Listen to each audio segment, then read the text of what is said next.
இன்று நாம் சூரிய கிரகணத்தை பற்றி தெரிந்து கொள்ளலாம். சூரிய கிரகணம் சூரியனுக்கும் பூமிக்கும் இடையில் சந்திரன் நேர்கோட்டில் வரும் பொழுது சூரிய கிரகணம் ஏற்படுகிறது.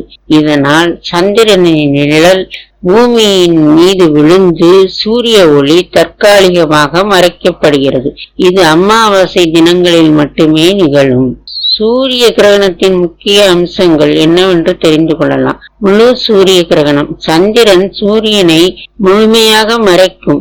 இதுவே முழு சூரிய கிரகணம். அதாவது பகலில் சில நிமிடங்கள் இரவு போல் இருளும்.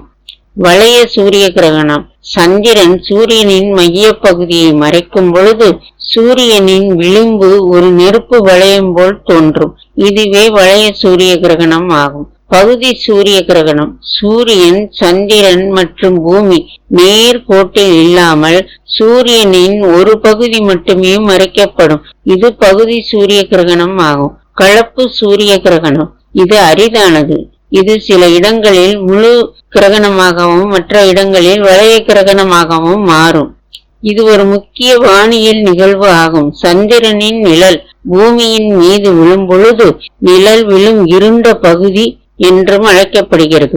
சூரிய கிரகணத்தை வெறும் கண்ணால் பார்ப்பது கண்களை பாதிக்கும். எனவே சூரியனை பார்க்கும் பொழுது சிறப்பு சூரிய வடிகட்டிகள் அல்லது சிறப்பு பாதுகாப்பு கண்ணாடிகளை பயன்படுத்தி பார்ப்பது அவசியம். சூரிய கிரகணம் இயற்கையின் ஒரு அற்புதமான நிகழ்வாகும். இது கலாச்சாரம் மற்றும் அறிவியலில் முக்கியத்துவம் வாய்ந்த ஒன்றாக கருதப்படுகிறது.